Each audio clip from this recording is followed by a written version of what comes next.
네, 안녕하십니까. 휴브레인 입시 컨설팅 센터에서 재시문 면접 담당하고 있는 김상현 컨설턴트입니다. 고려대 재시문 면접 때문에 이 영상을 시청하시고 있을 텐데요. 지금 한 달여 고사가 남았는데 준비를 하신 분들도 있고 또 준비를 아직 하지 않으신 분들도 있을 것 같아요. 심지어는 안 하신 분들의 다수가 내가 이거 붙을 수도 있고 또 떨어질 수도 있는데 내가 이걸 지금 해야 될까? 라는 생각을 하시는 분들도 많이 계실 것 같아요. 근데 제가 단언컨대 말씀드리자면 지금 한 달여 정도가 남았거든요. 아마 지금 시점에서 지신문 면접을 제일 잘하는 친구랑 제일 못하는 친구를 일렬로 딱 세운 다음에 한 달 후에 우리가 실제 고사장에 가면은 이 등수가 밖에 있을 가능성이 커요. 무슨 소리냐면은 지금 우리가 재시문 면접을 준비하지 못하거나 아니면 조금 늦었다고 하더라도 충분히 뒤집을 수 있는 시점이다 라고 제가 감히 말씀드리고 싶습니다. 그렇기 때문에 지금 이 영상을 시청하고 있는 고려대학교에 지원하시는 학생분들 혹은 학부모님들이 계시다면 지금이라도 꼭 재시문 면접을 준비하시길 제가 좀 간곡히 부탁드리면서 실제로 제가 이 지원자들에게 도움을 드리고자 저는 오늘 이 영상을 통해서 3가지 말씀을 드리고자 이 영상을 찍었는데요. 일단은 이 3가지는 당장 이 고사장 현장에서 적용할 수 있는 솔루션입니다. 그래서 보시다시피 재시문 면접 해설 강의도 아니고 아니면은 기출 해설도 아니고 솔루션이라고 제가 이름을 붙였습니다. 일단은 제가 저번 연세대 재시문 면접에서 말씀드렸다시피 고려대는 이거 입학처 기준이거든요. 그래서 분석, 적용, 종합적 사고력, 면접 태도이라는 배점 기준으로 이렇게 측정이 되고요.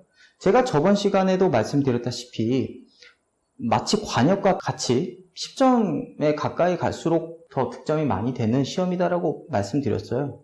상대평가가 되는 시험이라고 말씀드렸는데 학업우수형과 계열적 합평을 기준으로 봤을 때 12분, 21분, 면접 시간 6분, 7분이라 그래서 차이가 그렇게 막 없을 것 같이 보이죠. 저도 그렇게 일견 맞다고 생각하는데 보시면은 재시문이 한계가 더 있습니다.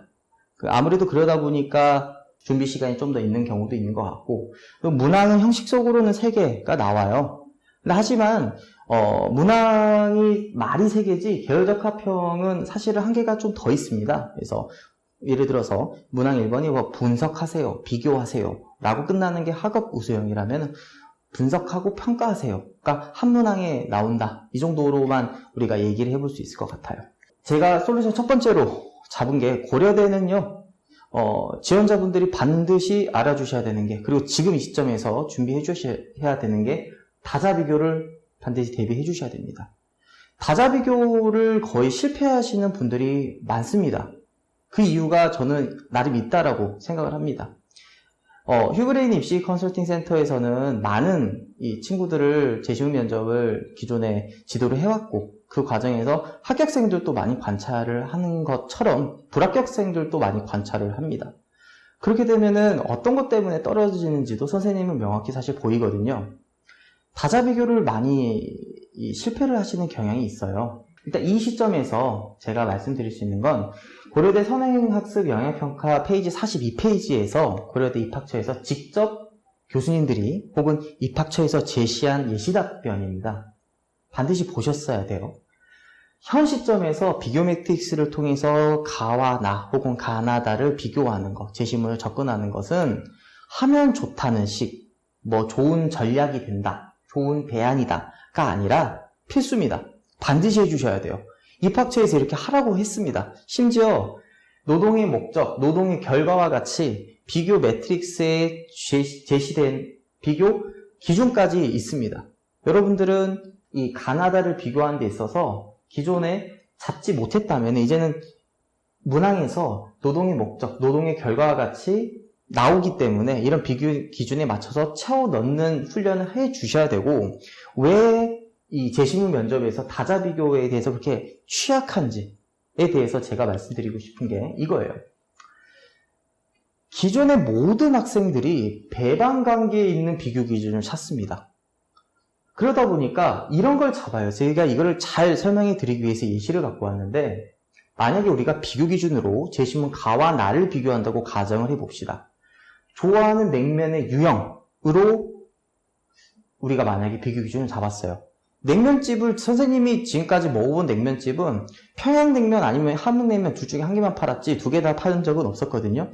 일단 우리가 그런 걸 가정을 하고 봤을 때 만약에 좋아하는 냉면 유형이라는 비교 기준을 잡게 되면 하나는 평양이고 나머지 하나는 반드시 함흥이어야 돼요. 이 두 개는 배반 관계에 있습니다. 하지만 이렇게 돼버리면은 제시문 다가 나오면 걔가 어디로 가야 되는지 포지션이 굉장히 헷갈린다는 거예요. 실제로 그래서 포지션이 헷갈리기 때문에 비교가 안 됩니다. 그래서 저는 제안 드리는 거예요. 다자 비교를 대비하기 위해서는 배반관계 비교 기준을 독립관계의 비교 기준으로 끌어오셔야 된다는 거예요. 그럼 이거 어떻게 끌어오시는 거냐? 제가 또 말씀드릴게요. 만약에 비교 기준을 좋아하는 냉면의 유형이 아니라 좋아하는 음식이라고 해볼까요? 저녁에 우리가 먹고 싶은 음식이라고 해보는 건 어떨까요? 그럼 똑같이 우리가 제시문 가를 평양냉면으로 잡았어요. 그러면은 제시문 다를 혹은 나를 갈비찜으로 잡아도 되고 피자로 잡아도 되고 어떤 걸 잡았더라도 좋아하는 냉면, 즉 냉면 얘기 이제 더 이상 안 해도 된다는 소리예요. 그럼 그 과정에서 기존에는 냉면 얘기만 해야 되는 상황에서 이제는 음식이라는 얘기로 확장시켜서 얘기를 한다면 배반관계에 있는 비교 기준에 얽매이지 않고 독립관계에 있는 비교 기준을 잡아서 다자 비교에 성공하실 수 있다는 겁니다. 뭐 나름의 시간을 잡고 이 다자 비교를 대비하시는 분들도 많이 있겠지만 이 영상을 적어도 보시는 여러분들께서는 가나다를 비교하세요, 분석하세요, 평가하세요 라는 문제 혹은 논제가 나오시게 된다면 반드시 독립관계의 비교 기준을 잡는 연습부터 먼저 우선적으로 하시길 바라고 당연히 고사장 들어가기 전에 이런 연습을 많이 해주시길 바랍니다. 그리고 두 번째, 솔루션 두 번째는 제가 여러분들을 위시해서 저희 휴브레인에서 지도하고 있는 많은 학생들한테 제가 누누이 말씀드리는 겁니다. 뭐냐면 글의 유형과 관계없이 모두가 에세이식으로, 즉 주장하는 글로 읽어라라는 거예요. 일단 고려대는 제시문의 개혁이 굉장히 자유롭습니다. 그래서 선생님이 여기 적은 것처럼 에세이, 주장하는 글 혹은 논증하는 글이 나올 수 있어요. 그래서 굉장히 명확하죠. 뭐가 주장이고 뭐가 근거인지. 굉장히 쉬울 것처럼 보이죠. 대화형이 나올 수도 있고 나아가서 시나 문학 작품이 나올 수도 있어요. 근데 여러분들이 이걸 굉장히 까다로워하시고 어려워하시죠. 그래서 제가 오늘은 이 유형 시에 대한 예시를 잠깐 말씀드리려고 합니다. 당연히 개형이 자유롭기 때문에 어떤 유형이 나올지는 모르지만 선생님이 봤을 때는 이 유형 세 가지 유형에서만 나옵니다. 더 이상 나올 수가 없습니다. 대신 이 유형에 대해서 각각 전략도 다르다는 거예요. 첫 번째, 주장은 비교적 명확하고 주장을 위한 문제 상황도 명확하기 때문에 주장보다는 주장을 둘러싼 전제들, 즉 저자의 세계관, 가치관, 작가가 자연관, 이런 주장을 둘러싼 숨은 전제들을 추출해 주시는 의지를 가지고 그렇게 읽으셔야 되는 거예요. 자, 유형 B 대화형에서는 여러분들이 반드시 대화 속 숨은 쟁점을 파악해 주셔야 됩니다. 쉽게 말해서 대화형을 주는 이유는요, 기출에서 우리가 분석해보면 알겠지만 대화형 자체는 제시문 다나 라로 나옵니다. 이미 가와 나에서는 어떤 특정한 논지가 추출이 되고 그 논지를 적용하는 문제 상황을 제시하기 위해서 나오는 게 대화형입니다. 그렇기 때문에 논제 자체가 드러나지 않습니다. 현상으로만 나와요. 이 작년 기출 같은 경우는 루이자와 그리고 그라인더 씨가 내가 결혼해야 되냐 말아야 되냐에 대해서 싸우는 것처럼 보이지만 사실상 거기서 숨은 쟁점과 논제는 보편적으로 관찰되어지는 귀납적인 탐구 혹은 귀납적 의사결정을 합리적 의사결정으로서 현재 판단할 수 있느냐, 그래서 적용할 수 있느냐, 이게 사실 논제였거든요. 이런 것처럼 숨어있는 논제가 무엇인지, 즉 숨어있는 쟁점이 무엇인지를 추론하고 분석해주는 게 필요하고, 그리고 시, 문학, 굉장히 까다롭고 굉장히 당황스러우실 수도 있겠지만 이 또한 주장하는 글로 읽으셔야 됩니다. 그래서 전후 제시문 간의 논점을 병렬시켜서 읽는다면은 시라고 하더라도 아주 짧은 문장으로 이루어진 표현이라고 하더라도 같은 병렬선상에서 방금 말씀드렸던 것처럼 뭐 냉면이면 냉면이다. 아니면 음식이면 음식이다. 음식의 종류에 대해서 우리가 생각하면서 시를 읽는 거죠. 즉 내가 필요한 정보를 어떻게 읽을 것인가에 대한 의지를 갖고 읽을 수 있다라는 걸, 그래서 차별적인 전략이 있다라는 거를 반드시 알아두시길 바라고, 제가 그래서 실제로 실전 문제로 기출 문제를 갖고 왔습니다. 이게 1번 문제였고, 제가 솔루션 1에서 얘기했던 다자 비교를 우리가 대비하자라고 했을 때 그 다자 비교 문제입니다. 가나 다를 비교 분석하시는데 고려되는 특징이 있습니다. 항상 이렇게 토픽을 제시해 주거든요. 토픽을 보시면 대상을 이해하는 방식입니다. 선생님이 지금 시간을 2부 정도 드릴 테니까 대상을 이해하는 방식이라는 생각, 이 토픽을 생각하면서 실제로 뭐 아시면 아시겠지만 김춘수의 꽃이라는 작품이거든요. 김춘수의 꽃을 대상을 이해하는 방식을 비교하기 위해서 읽어보시면 되는데, 시간은 현실적으로 2분 동안 드릴게요. 읽어보시고 내가 이거 대상을 이해하는 방식으로 뭘 읽지? 라고 생각하고 한번 보시면 되겠습니다.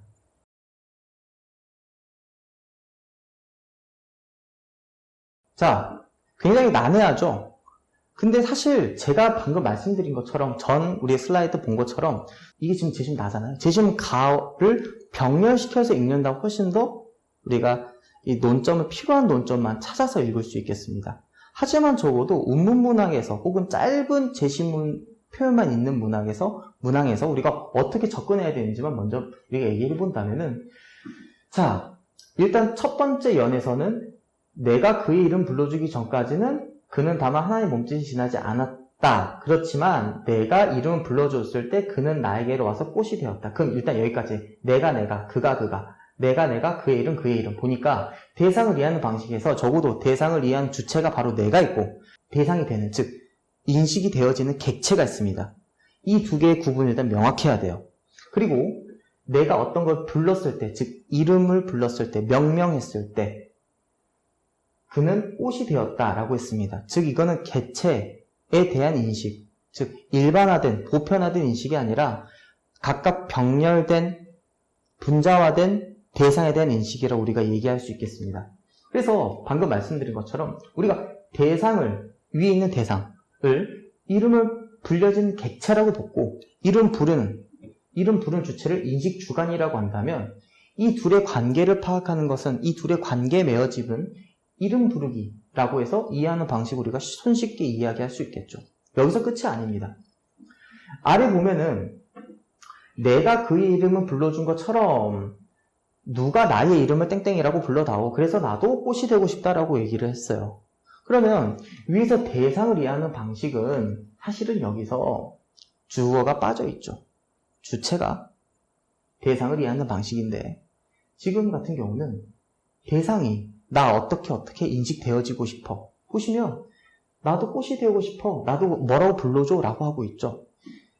즉 인식 주관과 대상이 의사소통을 할 수 있다는 걸 이야기를 하고 있습니다. 대상을 이해하는 방식이 관찰 혹은 관망, 관조와 같은 일방적이고 일향적인 대상을 이해하는 방식이 아니라 쌍방의 혹은 양방의 상호 교류가 있다고 우리가 이야기할 수 있겠습니다. 그래서 일방적인 관찰이 아니라, 그래서 개별적인 대상에 대한 개별적인 평가가 가능하다라고 얘기를 우리가 읽었다면 굉장히 잘된 분석이라고 우리가 얘기할 수 있을 겁니다. 이를 바탕으로 우리 지금 뭘 해야 되죠? 우리 항상 무엇을 우리가 해야 되는지 생각하면서 우리가 이거 문제 접근하자고 했잖아요. 가나다 비교 기준, 비교 논점 잡기로 했잖아요. 비교 논점 뭐라고 잡기로 했어요? 포괄적인 거 잡기로 했잖아요. 자, 일단은 개체의 고유성을 부여하고 분자화된 대상을 인식할 수 있었다라는 이 노란색의 글자는 이런 하얀색 글자가 있기 때문에 우리가 이렇게 패러프레이즈 시킬 수 있다는 거고, 반드시 선생님처럼 이렇게 읽지 않으셔도 됩니다. 바로 이렇게 읽으실 수 있으면 이렇게 읽으시는 거고, 그리고 이렇게 읽지 않으시더라도 다른 방식으로 얘가 표현할 수 있다 라고 하면 이렇게 표현하시면 되는 거예요. 제가 여러분들한테 적어도 제시하고 혹은 제안하고 싶은 거는, 대상을 이해하는 방식이란 토픽에 제시문 나를 어떻게 대입해서 읽느냐, 그리고 이를 통해서 관찰 주체 간 관계, 개체성에 대한 평가와 같은 비교 논점을 확보하실 의지를 갖고 있느냐, 의지를 갖고 있어야 제시문 가와 우리가 미처 읽지 않은 제시문 다까지 병렬시켜서 읽을 수 있겠다라는 거고, 이러한 비교 기준이 배반관계의 비교 기준이 아니라 독립관계에 있는 비교 기준으로 설정되어야만 가나 다를 비교할 수 있는 다자 비교가 가능하다라는 거였습니다. 그리고 제가 방금 우리가 했던 여러분 2분 동안 같이 보셨던 2021년 기출이었습니다. 그리고 이게 2022년 기출이었습니다. 여전히 시가 나왔죠. 재작년에도 출제가 됐고 작년에도 출제가 됐으면 당연히 올해도 출제가 될 겁니다. 왜 출제가 될까요? 많은 학생들이 어려워하고 못 풀어서 그러지 않을까요? 똑같이 출제를 계속 하는데도 계속 못 풀고 있으면 혹은 할 수 있는 친구만 계속 할 수 있다면 당연히 변별력이 있다라고 입학처는 보지 않겠습니까? 따라서 올해도 어떤 제시문의 어떤 문항에서 나오겠죠. 뭐 기왕에 말이 나왔으니 지금 제시문 나에서 계속 나오고 있으니 나에서 나올 가능성이 클 겁니다. 가나? 다보다는. 그렇다면 선생님 방금 이제 스치듯 그런 말을 했는데 이런 시가 문학들은 병렬시켜서 읽는 게 중요하다고 했습니다. 그럼 병렬시켜서 읽는다라는 거는요. 제시문 입학처 표현 그대로 빌려서 말씀드리자면은 제시문 간 관계를 밝힌다. 를 우리는 평가에 초점을 두겠다라고 했거든요. 쉽게 말해서 예를 들어서 제시문 가에서 설명하는 글에 논지가 있고 제시문 다에서 현상이나 사례로 쟁점을 제시했다면 이런 제시문 나와 지지와 비판의 관계를 명확하게 밝혀주라는 겁니다. 우리 이거 하시면 돼요. 따라서 자 문제 1번 답변 시작하겠습니다. 자 제시문 가나다에서는 공통적으로 대상을 이해하는 방식에 대해서 논하고 있습니다. 하지만 관찰 주체 간의 관계와 개체성에 대한 평가에 대해서는 상이한 평가가 이루어집니다. 먼저 제시문 가에서는 블라블라, 제시문 나에서는 블라블라, 제시문 다에서는 블라블라 이런 식으로 하시면 되고 나아가서 이제 문제 2번 분석하세요, 평가하세요, 논하세요가 나올 거예요. 그럴 때는 반드시 자 제시문 가에서는 제시문 나가 일면 지지, 뭐 전면 지지, 일면 비판, 전면 비판 이렇게 관계를 밝혀주면 된다라는 겁니다. 자, 그래서 방금 말씀드렸던 것처럼 문항 1번, 2번은 우리가 첫 번째 슬라이드에 있었던 분석력과 그리고 적용력을 측정하기 위한 이 배점을 위한 문항이기 때문에 지지하고 비판하세요라는 표현이 여러분들 답변 어딘가에는 반드시 있으셔야 된다라는 거 잊지 말아 주시기 바라고 그리고 똑같이 방금 예시 답변에서 우리가 노동의 목적, 노동의 결과 이렇게 나왔던 비교 매트릭스에서 채점 기준, 똑같은 문항에 대한 채점 기준입니다. 보시면 문항에서는 모두 노동의 목적, 노동의 결과에 대해서 애초에 제시문에서 주었기 때문에 여기에 대해서 알아서 비교 매트릭스를 작성하면 된다. 그런데 각 제시문에 나타난 노동의 특성을 도출하고 비교하면 더 높은 점수를 우리는 부여하겠다는 거예요. 그러니까 나와 있는 비교 매트릭스에 있는 비교 기준 말고 새로운 비교 기준 제시해서 더 채워 넣어서 더 입체적인 분석하면은 당연히 배점을 더 줄 수밖에 없겠다. 즉 분석력이 있는 것으로 보겠다라는 것은 굉장히 경험칙적으로 상식선이죠. 그리고 문항 2번 보시면은 제시문 나의 입장에서 라를 설명하는 두 가지, 자 나에서 라를 설명하고 다의 입장에서 라를 설명하는 두 가지를 모두 포함하면은 모두 높은 제시문을 부여하겠다. 즉 설명하는 두 가지, 설명하는 두 가지라는 소리는요. 제시문의 관계를 밝히라는 겁니다. 그리고 밝힐 때 지지의 근거 혹은 비판의 근거가 병렬되는 두 가지 근거가 있다면 당연히 높은 점수를 줄 수밖에 없다. 그럼 이거 바꿔서 생각해 보자면 기존의 학생들은 설명하는 한 가지, 설명하는 한 가지이거나 그 와중에 설명도 못하고 요약에서 그쳤다는 경우를 우리가 알 수 있겠습니다. 자, 3번 보시면은 제시문 가의 구체적인 내용을 정확하게 이해하고 이건 너무 당연한 거죠. 왜? 제시문 가의 구체적인 내용을 정확하게 이해하는 것은 이미 문항 1번에서도 우리가 요구되는 바였으니까요. 이를 바탕으로 개별 사례를 분석하고 각각을 비판하는 경우 좋은 점수를 부여하고 각각을 비판하라는 소리는 일면 지지, 일면 긍정 혹은 일면 비판, 일면 부정을 우리가 부분 긍정과 부분 부정을 이야기할 수 있느냐, 즉 입체적인 제시문 간의 관계를 밝혀줄 수 있느냐, 매칭시켜주는 것에 불과하는 게 아니라, 그리고 노동과 사회의 관계를 설득력 있게 언급하는 경우 가산점을 부여한다고 했어요. 여러분 가산점이 어떻게 이루어지는지 입학처에서 이렇게 제시를 하고 있네요. 관계를 설득력 있게 언급하면 된다.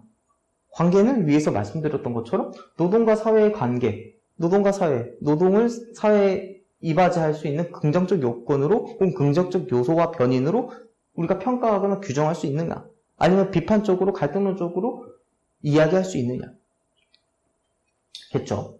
그래서 다양한 비교 기준을 잡는 연습을 많이 해주셔야 되는 시점이고 한 달 정도면 충분히 할 수 있다라는 거 제가 다시 말씀드립니다. 자, 그리고 마지막 솔루션 세 번째요. 고려대에서 여러분 7분, 8분 답변인데 7분, 8분 동안 쉬지 않고 쭉 얘기하는 거. 여러분들이, 학생 여러분들이 친구랑 그냥 대화를 하더라도 친구가 그냥 원사이드로 듣기만 하고 나는 그냥 원사이드로 말만 해요. 이거 7분, 8분 동안 얘기하는 거 어렵습니다. 근데 이거 하셔야 되거든요. 즉, 답변할 게 나중에 없어집니다. 혹은 나는 분명히 답변 다 했는데 다 하고 보니까 5분이야. 이런 경우가 발생하거든요. 반드시 앞의 답변을 제발 활용하시길 바랍니다. 이 표현이 문항에 있을 수도 있어요.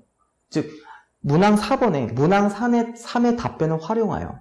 문항 4는 분명히 라와 가를 묻고 있는데 여러분이 답변할 때는 다와 나를 활용하여 이렇게 읽고 모든 제시문을 언급한다라고 생각을 하고 마지막 문항을 해결하셔야 됩니다. 그래서 보시면 이게 지금 작년 기출인데 1, 2, 3번 보십시오. 문제 1번을 해결하기 위해서는 선생님 말씀드린 것처럼 가나다, 다자비교 또 나왔죠. 가나다에 대해서 읽으셔야 돼요. 얼마나 잘 읽으셨는지에 따라서 3번이 다 갈립니다. 그러니까 여러분들이 3번 해결하려고 가를 활용하여서 나의 땡땡, 다의 땡땡을 비판적으로 평가하라고 했을 때 3번을 해결하기 위해서 다를, 나를, 가를 다시 읽고 있다면 어딘가가 잘못된 겁니다. 왜냐하면 가에 대한 치밀한 분석이 이루어지지 않았다는 것을 방증하는 셈입니다. 그래서 마지막 문항을 위해서라도 첫 번째 문항에 대한 분석이 치밀하고 구체적이고 밀도 높게 이루어져야 된다라는 것은 아무리 강조해도 지나치지 않습니다. 선행학습 영화평가 결과보고를 보면 가의 내용을 참고해서 가의 내용을 바탕으로 가의 니은에 제시된 가만 읽어도 가를 어떻게 읽는가가 결론적으로 1, 2, 3번을 관통하는 문제 해결력을 결정하는 이 당락이 되는 기준이 된다고 볼 수 있겠죠. 그래서 자, 디귿과 같이 표현한 이유에 대해 이야기하세요 라고 했습니다. 그러면 여러분들은 적어도 이 문항에서 이야기를 할 때는 땡땡이라는 점에서 즉 제시문 나의 화자가 디귿과 같이 표현한 이유에 대해서는 가에 따라 땡땡땡이라고 지지됩니다. 긍정됩니다. 전면 긍정됩니다. 라고 말을 해주셔야 득점이 되는 표현이 되겠고요. 문제 2번에서는 또 가의 내용을 바탕으로 이번엔 다를 자 드디어 나왔죠. 평가하세요. 위에서는 뭐라고 그랬죠? 이야기하세요. 아래서는 평가하세요. 자 1번에서도 평가하세요라고 말할 수 있었습니다. 그런데 왜 그렇게 하지 않았을까요? 평가하세요, 논하세요, 설명하세요는 지지 비판이라고 우리가 블루노트에서는 계속 이야기를 하고 있거든요. 2번에 와서야 지지 비판이 됩니다. 그렇기 때문에 1번에서는 지지 혹은 긍정의 근거, 2번에서는 지지 비판의 근거가 입체적으로 나와주셔야 되고 드디어 지지하고 비판했던 것들이 다 됐다면 이미 이러한 지지 비판의 근거를 바탕으로 영향을 줄 수 있는지 예시를 들으란 소리입니다. 그래서 이미 시도된 지지 비판이 잘 돼 있어야 이게 확보가 돼 있으셔야 예시도 명확하게 우리가 이야기할 수 있겠죠. 여기서 위에 있는 바로 이 1, 2번은 방금 말씀드렸던 분석과 적용력이라고 볼 수 있다면 아래에 있는 3번 같은 경우는 적용력과 문제 해결력을 측정하기 위함이라고 우리가 평가할 수 있겠습니다. 그래서 앞에 답변을 활용해서 뒤의 답변을 완성하는 것, 이게 지금 사실 솔루션 3번이었는데 이게 지금 이 친구는 1번이었고 작년도 합격생의 답변입니다. 잘 보이실 수도 있지만 우리가 그렇게 긴 건 아니니까 한번 선생님이 어떤 것들이 잘 되어 있는지를 한번 구체적으로 한 면밀히 한번 읽어보도록 하겠습니다. 자, 1번 문항 답변 시작하겠습니다. 요즘 가나는 공통적으로 이성과 감정과 관련해 우리의 지식이 어떻게 이루어지는지를 설명하고 있습니다. 자, 이성과 감성과 블라블라에서 설명하고 있습니다까지는 적어도 공통된 토픽입니다. 반드시 토픽 갖고 오셔야 되고, 각각은 지식의 성립과정, 감정에 대한 평가, 이성의 역할에 대해서 비교, 대조됩니다. 라고 나와 있습니다. 결론적으로 지금 선생님이 꺽쇠 표시를 했던 이 세 개가 비교 기준이 될 수 있을 거고, 이 친구가 굉장히 좋은 득점을 받을 수밖에 없었던 이유는 이 비교 기준들이 배반관계가 아니라 독립관계인 비교 기준들이기 때문입니다. 만약에 여기서 다가 있다라고 하더라도 충분히 이 비교 기준들이 유지될 수 있기 때문입니다. 자, 먼저 제시문 가에서는 A에 대해서 먼저 얘기하죠. 관찰된 세계 일반화. 그리고 B에 대해서 다시 감성에 대한 평가에 대해서 가는 어떻게 얘기하고 있다. 이런 식으로 가, 나에 대해서 비교 기준 A, B, C를 모두 활용하여 굉장히 포괄적이고 입체적인 비교가 시도되고 있습니다. 이 정도는 하셔야 여러분들이 그래도 입학을 하시지 않겠습니까? 저희 휴오렌 입시 컨설팅센터에서 발간한 교재인 블루노트에서는 이런 합격자 예시답안을 같이 좀 공유하면서 적어도 합격자의 체감 난이도는 이런 거구나라고 좀 느낄 수 있도록 제시를 하고 있습니다. 그래서 마지막으로 선생님이 오늘 얘기했던 세 가지 반드시 기억해 주시면 되겠습니다. 자, 한 달 남으셨죠? 한 달 동안 이 세 개 지키시는 거예요. 공부할 때. 첫 번째, 다자 비교. 다자 비교는 반드시 배반관계가 아니라 독립관계를 우리가 준비하자. 두 번째, 어떤 글이 나오더라도 주장하는 글처럼 읽자. 세 번째, 앞의 답변을 제발 활용해서 뒤의 답변, 뒤의 문항까지 대비한다면 적어도 내가 답변이 부족한 그런 불상사는 생기지 않을 것이다. 이렇게 솔루션 세 개를 우리가 기억한다면 여러분들이 합격하는데 좀 더 가까이 좀 접근할 수 있을 것 같아서 이번 영상을 준비를 했습니다. 휴고인에서 준비를 하실 수도 있고, 다른 학원에서 준비를 하실 수도 있지만, 이 영상을 시청해 주셔서 감사하고, 모두 좋은 입시 결과가 있길 바랍니다. 지금까지 김상현 선생님이었습니다.